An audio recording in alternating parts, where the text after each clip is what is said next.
ថយធាក់ត្រេះរបស់ពន្ធលគិតយ៉ាងណាបានផលឬទេពេជ្រសម្បត្តិនៅតែដើរចូលដៃរបស់កែងរបស់ពេជ្រសម្បត្តិចូលគៀកទៀតហើយអាយយោយ៉ាងណាហើយលោតវាយហើយតាមក្បាច់ចាស់របស់ពេជ្រសម្បត្តិចូលគៀកឆ្វេងទៅដើមវត់បាត់កែងមួយទៀតទេពន្ធលគិតថយធាក់បាត់កែងឆ្វេងហើយតាមទត់ស្ដាប់មកជើងទៀតអាយបាត់ស្ដាំប្រចាស់រៀងខ្លួនទត់ជើងក្រោមកែងគប់មួយទៀតរបស់ពេជ្រសម្បត្តិអូទល់អី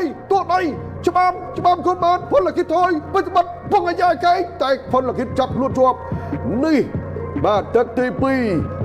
2ការជាមុនមានស្នាមរបួសហើយចូលគៀកកែងឆ្វេងរបស់ពេជ្រសម្បត្តិកែងឆ្វេងហើយកែងស្ដាំកែងឆ្វេងទៀតចូលកាត់វិញពីពន្ធលគិតឆ្វេងស្ដាំឈូសប្លោះគុំទៅម្ដង